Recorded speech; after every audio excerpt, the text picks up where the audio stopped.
अस्सलामुअलैकुम। कैसे हैं आप लोग? सब खैरियत से हैं? आज हम सेकेंड ईयर के जो प्री इंजीनियरिंग के स्टूडेंट्स हैं और कंप्यूटर साइंस के स्टूडेंट्स हैं, जिसको हम जनरल साइंस कहते हैं, उनके स्टूडेंट से मैं मुखातिब हूँ। आपको पता ही है, जैसे कि आपके इल्म में होगा, कि मैं गुज़िश्ता कई दिनों से केमिस्ट्री फ़र्स्ट ईयर के लेक्चर्स जो हैं वो अपने रिकॉर्ड करके अपलोड कर रहा था और अभी भी कर रहा हूँ।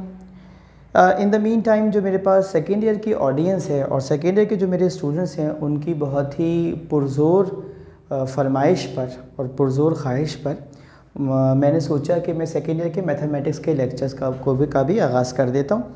और इसमें वो चैप्टर्स जो या वो क्वेश्चंस का हम अहाता करेंगे जो question examination point of view से बहुत ज़्यादा इम्पॉर्टेंट हैं, या जिसकी प्रैक्टिस करके आपका पेपर इंशाअल्लाहुल अज़ीज़ 100% निकल सकता है। तो फर्स्ट ईयर के स्टूडेंट्स की तरफ से तो मेरे पास जो रिस्पांस आया है वो लाजवाब है और काबिल तारीफ़ है। उम्मीद करता हूँ जो मेरे सेकेंड ईयर के सीनियर स्टूडेंट्स हैं वो भी इन लेक्चर से इस्तेफ़ादा हासिल करेंगे और लेक्चर्स को बाकायदा तौर पर रजिस्टर पर नोट करेंगे और इन सवालात को कम से कम एक मरतबा इसकी प्रैक्टिस ज़रूर कीजिएगा। देखिए, अगर आप प्रैक्टिस नहीं करेंगे तो कोई भी काम आपके लिए उतना बराबर साबित नहीं हो सकता जब तक आप उसकी प्रैक्टिस ना करें। फर्स्ट ईयर वाले स्टूडेंट्स की ये भी एक कहना होता है कि वीडियो के इख्तिताम पर कोई 2 शेर सुना दिया करें। तो चूँकि मैं पहली मरतबा नहीं बल्कि शायद मेरी ये दूसरी तीसरी वीडियो होगी सेकेंड ईयर के मैथ्स में, तो मैं इंशाल्लाह अपनी उस रिवायत को कायम और दायम रखते हुए 1-2 शेर भी इंशाल्लाह सुना दूँगा। और आज सोचा है कि परवीन शाकिर साहिबा के आपको मैं 2 शेर सुना दूँ। तो आइए लेक्चर का आगाज़ करते हैं। आज हम सेकेंड ईयर मैथमेटिक्स में चैप्टर नंबर 2 एक्सरसाइज 2.3 की क्वेश्चन नंबर 1 का पार्ट 1 कर रहे हैं। जो ये सवाल है और इस जैसे सिमिलर क्वेश्चन इस फॉर्मूले पर बेस करते हैं जिसको हम कहते हैं सैंडविच थ्योरम या सैंडविच फार्मूला। और ये फार्मूला है क्या? Limit x tends to 0 sine theta upon theta is equals to 1। ठीक है, ये फार्मूला याद करना है। मैं फिर पढ़ देता हूँ। Limits x approaches to 0 sine theta upon theta is equals to 1। कहीं आपको ऐसे मिलेगा limit x tends to 0 sine x upon x is equals to 1। तो इसका मतलब ही वही है, यानी जो भी यहाँ पर थीटा होता है साइन के साथ, जो भी एंगल की वैल्यू होती है, वही वैल्यू से अगर आप डिवाइड भी करोगे तो ये किसके बराबर होता है? हमेशा 1 के। अब इस बात को जहन में रखिएगा। ठीक, आइए सवाल की तरफ। सवाल है हमारे पास limit x tends to 0 a sine ax upon x। ठीक है, और क्वेश्चन में क्या लिखा हुआ था? Evaluate the limits of the following trigonometric functions, यानी जो ट्रिग्नोमेट्रिक फंक्शंस आएंगे उसकी हमने लिमिट्स क्या करनी है? फाइंड करनी है, यानी उसकी वैल्यू को निकालना है। तो देखो, हमने ये सवाल लिखा। सवाल में जब हम डिनोमिनेटर पे गौर करते हैं तो ऊपर आपके पास एंगल क्या है? ax, जबकि नीचे क्या है? यहाँ पर सिर्फ x।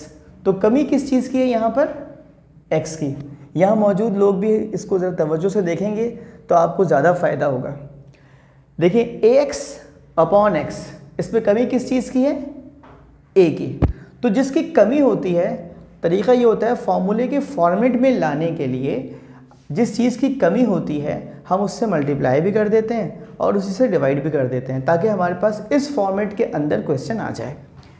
तो हमने यहाँ पर देखा कि डिनोमिनेटर में मेरे पास a नहीं है जबकि न्यूमरेटर में a मौजूद है। तो मैं क्या करता हूँ? a से मल्टीप्लाई भी कर देता हूँ और a से डिवाइड भी कर देता हूँ।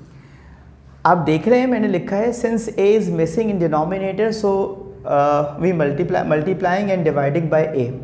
ये लाइन आपको एग्जाम में लिखने की ज़रूरत नहीं है, ये आपके जहन में होती है। या सिर्फ इतना भी लिखेंगे multiplying and dividing by a तब भी चलेगा, और अगर नहीं लिखेंगे तब भी चलेगा, लेकिन ये मल्टीप्लाई करके दिखाइएगा ज़रूर। ये एरो तो मैंने आपको बात को तशबीहन समझाने के लिए कही है कि जब मैं इस a को a से मल्टीप्लाई करके कांस्टेंट बना के बाहर निकाल दूंगा, क्योंकि मुझे a ऊपर नहीं चाहिए, a मेरे पास पहले से मौजूद है। तो मैं इस a को मल्टीप्लाई कर दूंगा इस a के साथ ताकि ये a स्क्वायर बन जाए और फिर ये कांस्टेंट की शक्ल में बाहर आ जाए। ठीक, तो जैसे ही मैं इसको मल्टीप्लाई करता हूँ, आपको पता है ना कि ये जो आपका डिनोमिनेटर में a है ये भी आके इसके साथ मल्टीप्लाई हो जाता है और हमारे पास जो सिचुएशन बनती है वो नीचे वही एंगल आ जाता है, सेम ax ऊपर और ax नीचे। अब देखो, लिमिट x टेंड्स टू 0 भी मौजूद है जो कि हमें चाहिए थी फॉर्मूले में। साइन थीटा अपॉन थीटा या sine x upon x, say for example sine A X upon A X, यानी जो एंगल ऊपर है वही एंगल नीचे है, तो किसके बराबर हो जाएगा, 1 के बराबर हो जाएगा। इस लाइन को मैं कहूँगा कि आप एग्ज़ाम में ज़रूर लिखें। ये लाइन लिखने का फ़ायदा ये होता है कि जब एग्जामिनर आपकी कॉपी चेक करता है तो उसे ये पता होता है कि आपको मैथमेटिक्स की कितनी ज़्यादा नो हाउ आप रखते हैं। तो मैंने लिखा using formula limit x tends to 0 sine theta upon theta is equals to 1। ये सैंडविच थ्योरम मैंने लिख दिया, यानी मैंने इसका हवाला दे दिया कि आप ये फार्मूला यूज़ करने जा रहे हैं। और देखें, इसे कहते हैं एक तीर से दो शिकार, और मैंने साथ में इजाफा कर दिया एंड अप्लाइंग लिमिट्स, यानी मैं दोनों काम करने जा रहा हूँ। क्या, मैं फार्मूला भी यूज़ करूँगा और लिमिट को अप्लाई भी कर दूँगा। ठीक है, जैसे ही मैं फार्मूला इसमें यूज़ करता हूँ तो ये 1 के बराबर हो जाता है, और 1 जैसे इसको मल्टीप्लाई करता है a को a हो जाता है। लिमिट यानी x की जगह मुझे 0 इसलिए लिखना नहीं पड़ा क्योंकि पूरा डायरेक्ट फार्मूला लग गया और ये 1 के बराबर हो गया।